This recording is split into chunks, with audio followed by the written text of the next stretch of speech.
नमस्कार दोस्तों, हमारी आज की कहानी का टॉपिक है बोझ न बने बुढ़ापा।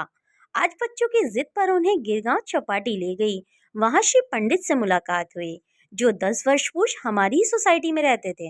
रूपदार चेहरा, उत्साही मुस्कान, बच्चों के साथ बैठकर रेत के घर बना रहे थे। उनके साथ समुद्र की लहरें में भीग रहे थे। उम्र होगी 75 के करीब। सुखी जीवन के पहलू, खुलते खुलते जीवन के उतार चढ़ाव भी उनके आंखों से और बातों से परिलक्षित हो रहे थे। 6 साल पहले पत्नी चल बसी, लड़के लड़कियां सुस्थिर, विवाहित, उच्च उच्च पद पर, और फिर अभी आर्थिक सघनता। सब कुछ ऐसा कि नजर न लग जाए। फिर भी अकेलापन आदमी को काटने को दौड़ता है। परंतु इसका एहसास हो, इसके पहले ही एक सुंदर से आश्रम में प्रवेश ले लिया और जीवन संध्या जैसे महक उठी। बच्चों ने बहुत विरोध किया। पापा, ये क्या पागलपन है? घर में कोई तकलीफ है क्या? हमसे कोई गलती हुई है क्या? फिर ये अलगाव क्यों? ये वृद्धाश्रम क्यों? पंडित बोले, बेटा, यह अलगाव इसलिए कि जब तक मैं हूँ थोड़ा अंतर रहे। ये ठीक है, तुम मुझे रखते तो ये वृद्धाश्रम होता। मैं यहाँ खुद आया हूँ तो ये मेरे लिए वानप्रस्थ आश्रम है। मैं अभी बूढ़ा कहाँ हुआ हूँ। अभी मुझे शेक्सपियर पढ़ना है, प्रेमचंद और महादेवी वर्मा की कहानियाँ का मर्म जानना है, और भी बहुत कुछ करना है जो मन में है। मुझे फिर बंधन में मत बांधो। और यदि कहे तो वो एक फोन की दूरी पर है, या फिर उनके लिए मैं उस दुनिया में ही नहीं हूँ।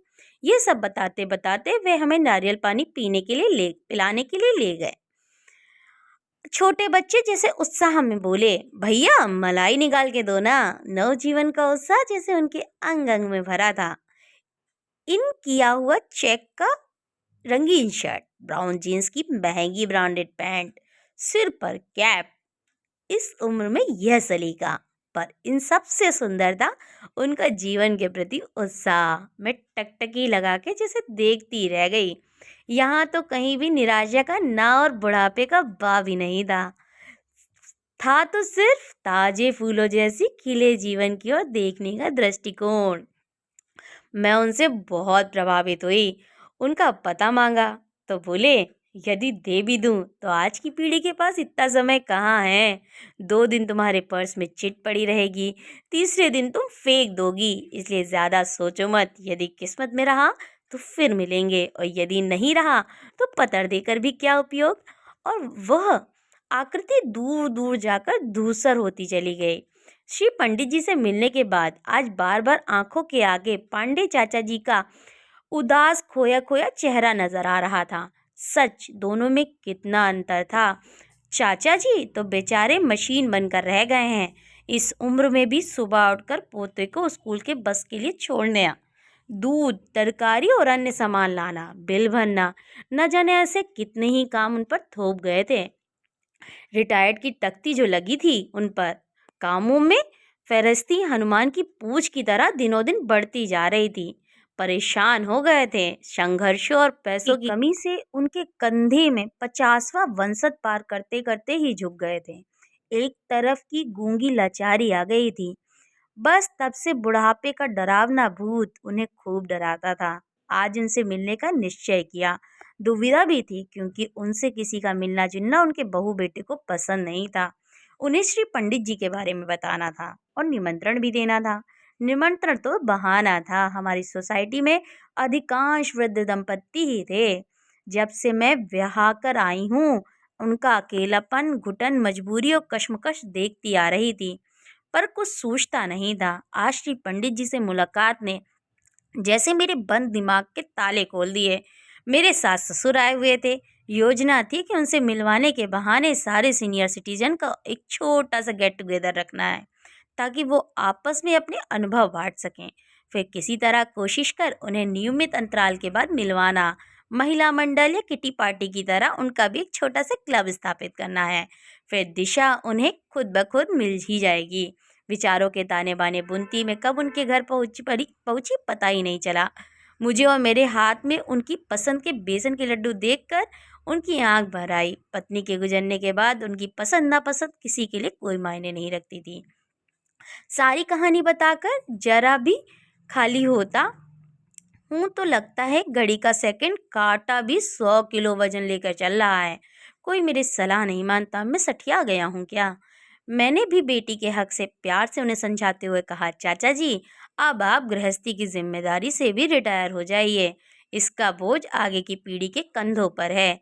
इस बोझ से यदि आपके पैरों में मोच आती है तो आपके अनुभव का बल दें, परंतु यदि उनके न मानने पर भी आप अपने अनुभव और उपदेशों की बेड़ियां उनके पैरों में डालते रहेंगे तो उनका चलना मुश्किल हो जाएगा और वो बेड़ियों की अपेक्षा की धार से काट फेंकेंगे। बिल्कुल सच कह रही हो बेटी, आंखों के आगे एक पर्दा था जो तुमने हटा दिया।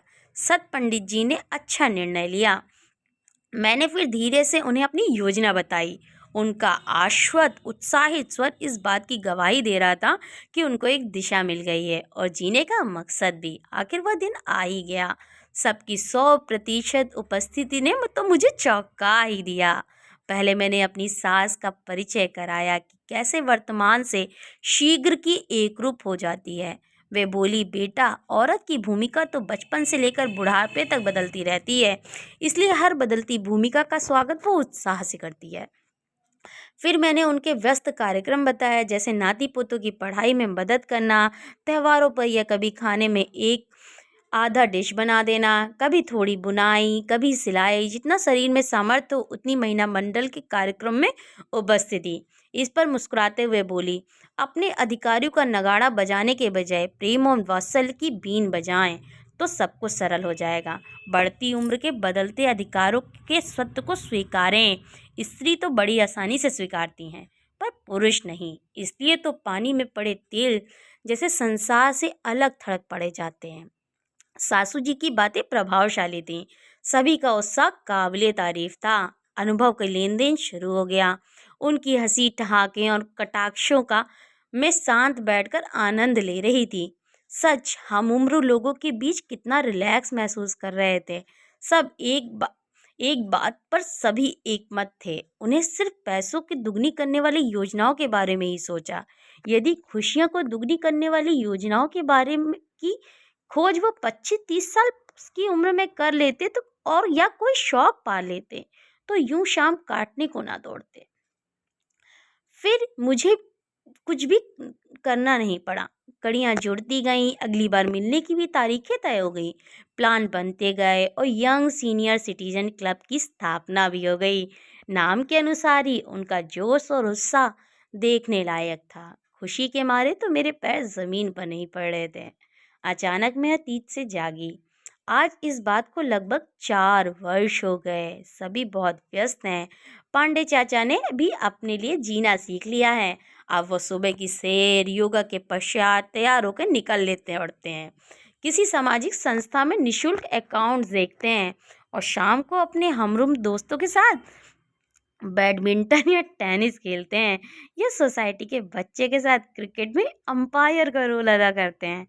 कभी उन्हें कहानियाँ सुनाते हैं, कभी खुद सुनते हैं। वो ही क्या, लगभग सभी का यही हाल है। सभी व्यस्त हैं। यदि कोई नाना जी, दादाजी या नानी जी, दादाजी अस्पताल में भर्ती हो गए तो यंग सिटीजन क्लब के सदस्य उनकी बारी बारी से देखभाल करते हैं। इससे घर वाले भी चिंता मुक्त रह पाते हैं और सोसाइटी की हरियाली और स्वच्छता तो देखते ही बनती है। कई अच्छे अच्छे सामाजिक उपक्रम चलते हैं। सब एक दूसरे की मदद के लिए हमेशा तैयार रहते हैं। सब कुछ मिलजुल कर होता है। मेरे लिए होता है उनकी आंखों में प्यार, धन्यवाद, आशीर्वाद, आदर, सब कुछ। मुझे मार्गदर्शक कहते हैं, जबकि सच तो ये है कि ये सब मुझे मेरे भविष्य के रूप पहले दिनों के मार्गदर्शक लगते हैं। अभी तो 40वां ही पार किया है। यदि ईश्वर ने लंबी उम्र दी भी तो ऐसा ही जोशीला, महकता, रुबाबदार व्यक्तित्व मेरा भी साथी होगा। मेरा बुढ़ापा बोझ न बने, मैं अपने लिए अपने जैसा जीऊँ। जीवन का रोना धोना राम कहानी लोगों को सुनाने की बजाय मैं पंडित भीमसेन, हरिप्रसाद, लता और पंडित रविशंकर के सुरों में खो जाऊं। जीवन की अंतिम सांस तक मेरी लेखनी लोगों के स्पंद कागज पर उतरती रहे और आगे की पीढ़ी दिल से सोचे, मम्मी रहें, कभी छोड़ कर ना जाएं। और रहें बस। दोस्तों, हमें इस कहानी से सीख मिलती है कि हमें अपना जीवन एक एज से ही खुल के जीना चाहिए। एक ऐसी आदतें डालनी चाहिए जो हम बुढ़ापे तक अपना सकें। किसी से मिलना-जुलना कम नहीं करना चाहिए ताकि हमारा बुढ़ापा हमको बोझ ना लगे। और दोस्तों, अगर आपको हमारी कहानी अच्छी लगी हो तो प्लीज़ मेरे वीडियो को लाइक एंड चैनल को सब्सक्राइब करना ना भूलें। इसी तरह की कहानी और सुनने के लिए मेरे चैनल को सब्सक्राइब ज़रूर करिएगा। Thank you for watching and keep supporting. Bye bye.